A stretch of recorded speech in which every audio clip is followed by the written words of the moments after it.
Hello, c'est Charles de Repère Objectif Éco. Alors aujourd'hui en fait dans ma série de 6 vidéos pour raconter ce que j'ai vécu au Costa Rica dans l'immobilier, c'est la vidéo numéro 2 en fait qui est la vidéo que je vais appeler perfectionnement. En fait je vais vous raconter la deuxième étape en fait de ce qui m'est arrivé au Costa Rica. C'est la phase que j'ai appelée perfectionnement. C'est la phase qui m'a demandé énormément d'efforts d'adaptation. En fait j'ai dû apprendre beaucoup de choses. Et voilà, je vais vous la présenter. En fait, on va y aller tout de suite en image. Donc là, en fait, on est dans le chemin d'entrée de la propriété qui dessert en fait 5 maisons. Et donc ce chemin-là, en fait, tout démarre par un chemin, en fait.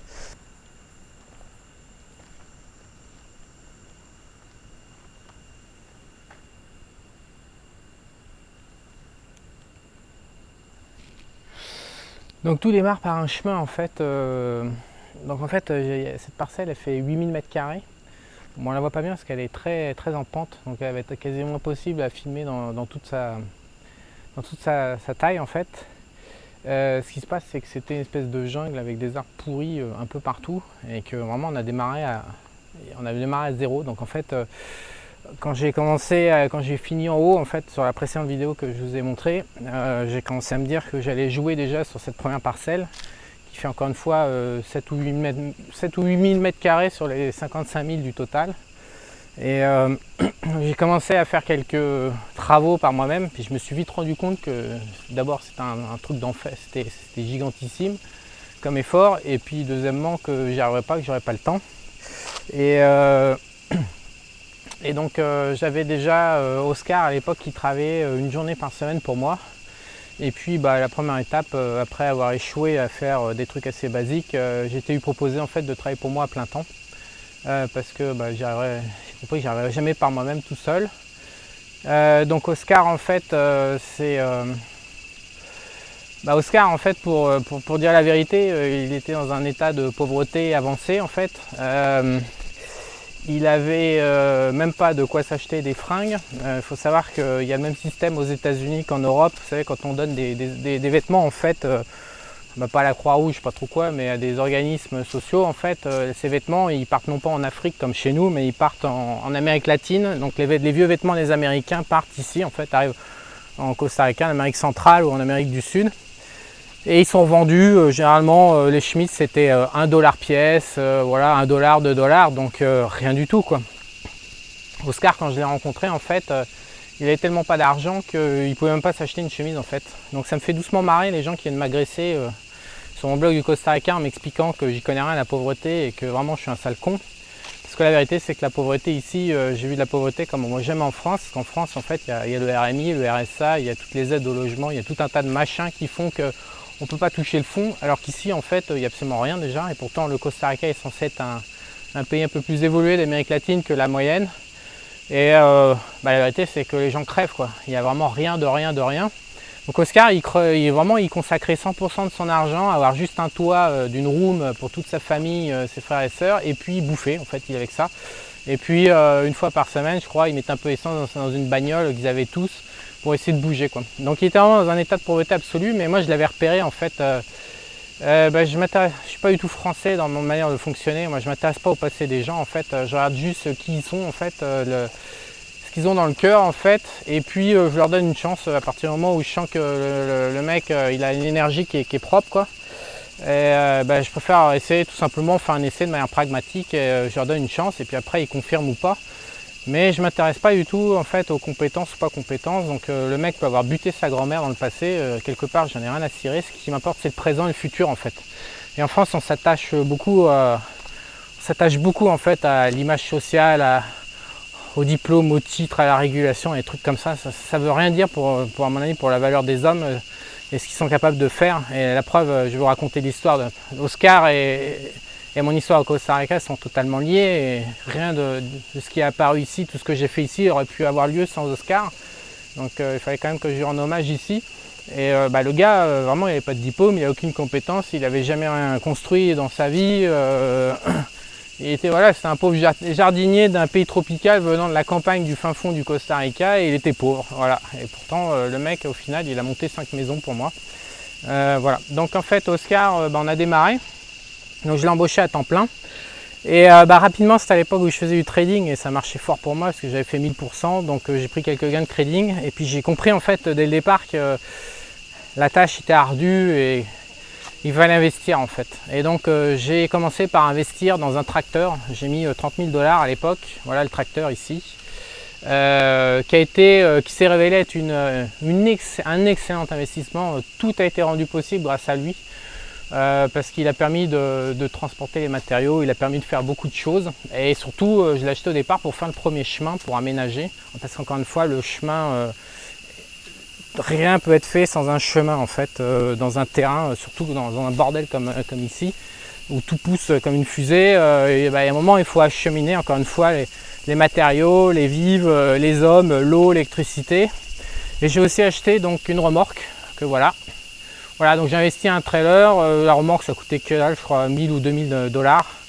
Il faut savoir si je vous rappelle à l'époque, on est en 2010-2011, tous mes investissements je les ai fait autour de 1,40, 1,50 euros contre $1 en fait, dollar contre euro, excusez-moi.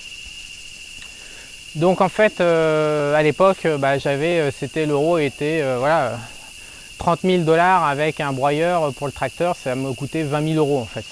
Donc je suis sûr qu'aujourd'hui grâce au gain de change je pourrais vendre mon tracteur avec un bénéfice alors qu'il a servi tous les jours pendant 5 ans. C'est d'ailleurs grâce à cette expérience que j'ai compris comment marchaient les devises et c'est ce que j'ai raconté dans ma formation là, que j'ai sorti la semaine dernière sur les devises. C'est par une expérience concrète que j'ai commencé à comprendre. Le marché des devises je ne comprenais pas bien avant, j'avais tradé dessus mais je tradais sans rien comprendre, je tradais juste en day trading et j'ai vraiment commencé à comprendre l'importance de la devise en faisant mes expériences entre la France et le Costa Rica avec les transferts, les achats, la zone dollar, la zone euro, tout ça. Je l'ai pris dans le bon sens, un peu par hasard, uniquement par intuition en fait, et ça s'est révélé une excellente opportunité. Voilà. Donc là en fait, la première étape, je vais vous y emmener en fait, ça consistait à augmenter la surface du garde-manger en fait. J'ai pas démarré par les baraques en fait. À l'époque, je savais même pas que j'allais faire tout ce que j'ai fait. J'étais encore avec mon ex-femme d'ailleurs. J'étais vraiment dans un autre trip en fait. La première étape, c'est de me former parce que quand on arrive de France, on est habitué à la forêt, aux fruits et légumes, enfin toute la nature française en fait. Ici, ça n'a rien à voir. Donc il faut tout réapprendre, les bestioles, tout ce qui est dangereux, serpents, araignées, tout ça. On marche pas du tout pareil en forêt tropicale qu'en forêt en France, parce qu'en forêt en France, on risque rien. Ici, en fait, on risque à chaque instant de se tamponner une araignée ou un serpent, donc il faut faire vachement gaffe, on marche moins vite, on marche beaucoup plus concentré au niveau des yeux, on check en fait. Et donc à l'époque, j'étais en phase d'apprentissage avec toute la nature, tout ce qu'on pouvait bouffer, je découvrais l'univers. Et mon premier objectif, en fait, quand j'ai commencé à aménager ce terrain, c'était d'augmenter mon garde-manger, pour parler concrètement. Donc je vais vous montrer tout ce que j'ai fait là-bas. Je vais éteindre.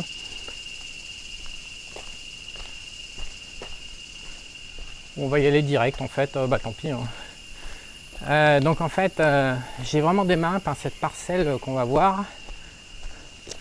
D'ailleurs, on a construit une deuxième serre, comme vous pouvez voir sur la gauche. Là d'ailleurs, vous allez voir des citrons. Il y a un paquet de citrons dans l'arbre, je ne sais pas si on les verra avec la caméra. Il y en a les couverts de citrons. Donc en fait, j'ai démarré par cette parcelle. Il doit y avoir 3 à 5 000 m² en fait. Donc on a déblayé tous les arbres de merde, tous les arbres qui ne tenaient pas debout, voilà, on a regardé certains, on a regardé les meilleurs en fait. Et puis on a commencé à planter selon la permaculture, donc c'est le bordel, hein, comme vous pouvez le voir, tout est mélangé, c'est le but. On a commencé à planter plein d'arbres fruitiers, mango, noni, des fruits locaux, il y en a qui se sont pété la gueule d'ailleurs, parce que le terrain est en pente. Les arbres tropicaux en fait ils font pas des racines profondes.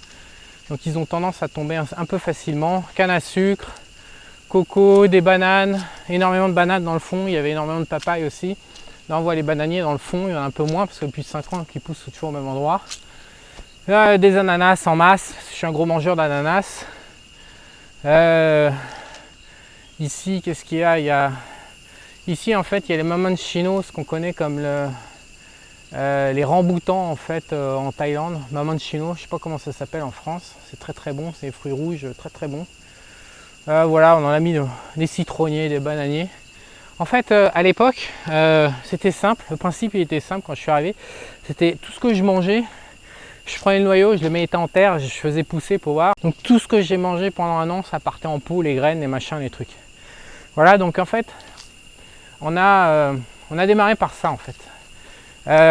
Ensuite, parallèlement, je me souviens, on avait fait un poulailler ici, juste derrière, là-bas. Et là, parce que moi, je mangeais pas mal d'œufs de poule.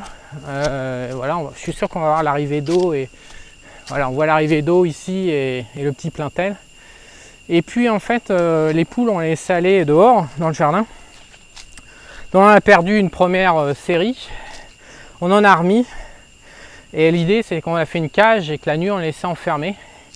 Et un jour, en fait, je descendais pas tous les jours fermer la cage. Parce que ma baraque, la baraque de la première vidéo que vous avez vue, elle est tout en haut, en fait. On voit un peu dans le fond, je sais pas si on verra avec la caméra. Voilà. Donc je descendais, je prenais le petit escalier là, et j'arrivais là, je fermé. Et un jour, je me suis pointé, je ne l'ai pas fermé en fait. Et le lendemain, on est arrivé, il n'y avait plus qu'une poule, il y avait un lion en fait. Des petits lions qui en jungle ici, parce qu'ils ont trouvé les traces de pattes. Bon, ils s'étaient farcis 10 poules dans la nuit, j'ai rien entendu en plus. Donc là, ça m'a gonflé. Surtout que les œufs de poule, les œufs, c'est quand même la base de mon alimentation pour les protéines.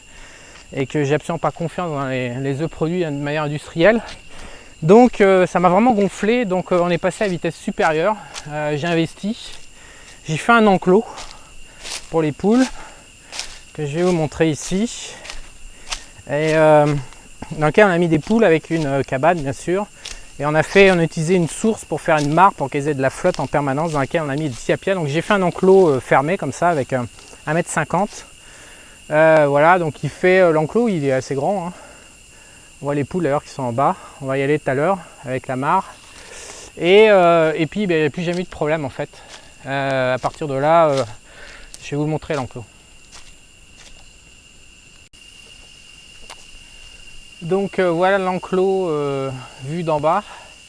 On va rentrer dedans. Hein. Donc c'est aménagé assez classiquement pour des poules. Voilà, il y en a une qui est en train de pondre d'ailleurs. Voilà, ils ont de la bouffe, du maïs, du riz. Voilà. Donc à nouveau, on avait foutu des bananes, des cocos, des ananas. Il y en a un d'ailleurs. À mon avis, non, il a besoin encore d'au moins un mois. Celui-là, il y en a plusieurs en fait là, comme on peut voir. Voilà, donc la petite mare ici avec les tilapia. Les fameux tilapia qui ont dû survivre à plein d'attaques, notamment un alligator qui avait décidé de se les farcir un par un, mais le pauvre alligator, c'était soit nos tilapia, soit lui, donc c'était lui. Oscar lui a fait sa fête malheureusement, enfin c'est un choix. Donc les poules en fait on les a installées là-dedans, donc c'est un enclos voilà qui fait... Donc ça a été mieux jusqu'à ce que, c'est toujours pareil au Costa Rica, c'est une lutte permanente contre la nature, il faut lutter en fait, il faut survivre. Donc un jour, il y avait une branche d'un arbre, je ne sais plus par où, qui passait, un arbre de l'extérieur qui rentrait par-dessus l'enclos. Donc il y a un renard qui a décidé que les poules c'était cool quand même à manger. Donc en fait, premier matin une poule en moins, deuxième matin une poule en moins. Donc là également, il faut arbitrer en fait, c'est des choix un peu difficiles.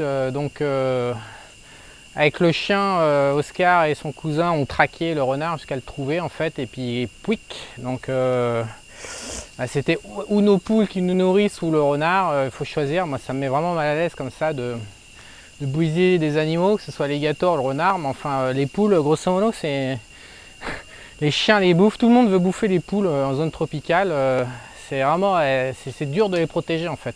C'est dur de les maintenir en vie, de les protéger. Vraiment, c'est une lutte de chaque instant. Donc là avec l'enclos, après tout ça, après l'épisode du renard, après l'épisode de l'alligator, après l'épisode des chiens, des machins, des trucs, on les laisse à l'intérieur et il n'y a plus jamais de problème. Je mange chaque jour des œufs frais de la veille qui sont tout simplement excellents.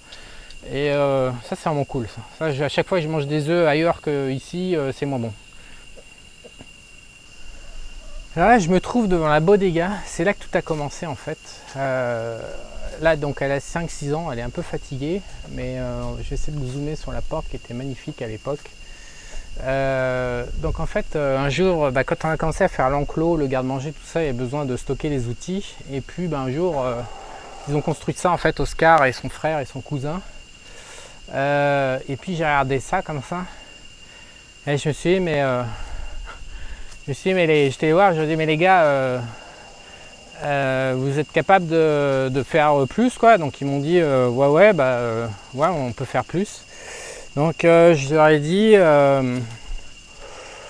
je sais plus comment l'idée m'est venue en fait à l'époque, mais je leur ai dit bon on va construire 20 000 $ en fait, et puis on va essayer de construire un bungalow de 30 mètres carrés avec une salle de bain. Donc je vais lui montrer le premier bungalow qu'ils ont produit en fait, et c'est comme ça que ça a démarré en fait, un peu par hasard à cause de la bodega en fait. À aucun moment moi j'avais prévu de construire des maisons, encore une fois ça s'est fait comme ça dans le feu de l'action. J'ai rien calculé. Surtout qu'à l'époque, je ne voyais pas du tout ma vie comme je la vois aujourd'hui. Donc voilà le premier bungalow qu'ils ont pondu. Donc là maintenant il y a des toits par-dessus, je vais vous raconter après tout ce qui s'est passé. Ça c'est le premier bungalow en fait. Ils ont fait ça. Je vais montrer la porte aussi. Parce qu'ils faisaient des belles choses en fait. Voilà, des belles portes en bois avec du teak maintenant. Je ne sais pas si on va bien voir avec la caméra. Encore, et ouais, c'est du teak qui a 5 ans ça. Donc une fois qu'ils ont fait ce premier bungalow, je leur ai dit on l'a posé comme d'habitude avec tout ce que je vous ai dit, c'est-à-dire sur pilotis. Voilà, là c'est un terrain qui était très en pente et j'ai pas réfléchi. Ça va me coûter des semaines et des semaines. Voilà, on le voit là. On le voit qu'il est en pente.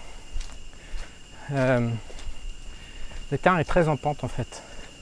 Voilà, donc là on démarre au sol et on termine avec quasiment plus d'un mètre de dénivelé en fait. Donc j'ai pas réfléchi, j'ai posé le premier bungalow comme ça, c'était un test. Je voulais tester leurs compétences. Comme je l'ai dit tout à l'heure, quand je mise sur les gens, je suis de manière assez pragmatique en fait. Je leur demande juste qu'ils me montrent ce qu'ils savent faire. Ils sont capables de produire, de livrer, et puis après on avise. Ils ont produit le premier bungalow. 17 000 $, un truc comme ça. Donc en plus à l'époque en euros, c'est genre 13 000 €, 30 mètres carrés. Je commençais à me... Donc j'ai dit on va en faire un deuxième. Donc ils ont fait celui-là. Où là on a commencé un peu à creuser, on a commencé un peu plus à réfléchir par rapport à la pente. Donc ça s'est mieux passé, forcément. Le deuxième c'est toujours plus facile que le premier. Et puis une fois que j'ai récupéré les deux bungalows, je me suis dit maintenant j'ai de quoi faire une baraque. Donc le temps est venu de construire la maison, et c'est là où les emmerdes ont vraiment démarré à nouveau, parce qu'il est écrit que les maisons ça doit faire chier dans mon histoire personnelle. Donc en fait mon souci c'est que j'avais ces deux bungalows ici, j'en avais un là comme ça, un autre en face, et il fallait que je fasse des parties communes en fait ici. Et en fait je vais vous montrer, là vous allez comprendre, c'est que là on a 3 mètres de dénivelé là. En plus, il y a une autre contrainte. Si vous voyez là-bas, il y a une petite rivière. Au Costa Rica, on n'a pas le droit de construire à moins de 25 mètres d'une rivière en fait. J'espère qu'on la verra bien avec la caméra. Donc du coup, j'étais très emmerdé. Ça m'a pris des semaines et des semaines de conception. Il fallait que je gère la distance avec la rivière. J'avais le chemin qui était déjà fait ici, qui était déjà là. Donc j'avais pas beaucoup de place. Et j'avais mon dénivelé en fait, parce que là je me trouve sur la terrasse, mais l'idée avant, moi j'étais ici, avant je pensais à partir de là en fait. Il n'y a même pas de terrasse ici, j'étais là comme ça et je me disais mais comment je vais la jouer. Donc ça m'a pris des semaines et des semaines, j'ai recommencé. Je savais qu'il y a une solution, je le sentais au fond de moi, mais vous trouvez aussi toujours les mêmes ingrédients des maisons de Charles de Repère. Voilà, des bambous pour planquer du soleil, un immense bambou d'ailleurs. Il est énorme aujourd'hui, énorme. Il a 5 ans en fait. Il couvre vraiment tout du soleil, il y a une température toujours très agréable. Donc ouais, mon histoire c'était que je savais pas comment faire en fait. Surtout que il y avait un fort dénivelé. Voilà. Donc au final, après des semaines et des semaines, je savais qu'il y a une solution, j'ai fini par la trouver. Donc ça a consisté à construire toute la maison en dénivelé, ce qui donne d'ailleurs pas mal de charme. Voilà, avec des terrasses, des étages, et en fait à l'intérieur, malheureusement c'est devenu la maison d'Oscar, il n'est pas là donc je peux pas pouvoir montrer. En fait on a fait un escalier intérieur de 1, 2, 3, 4 marches, Et en fait, en baissant le niveau, en consacrant un escalier intérieur pour aller dans la maison, non seulement ça donne du charme, mais en plus ça a permis de résoudre et d'éviter d'avoir trop de pieds. Là on doit avoir 1,50 m, un truc comme ça, donc c'est devenu jouable en fait. Donc j'ai rajouté cette terrasse là.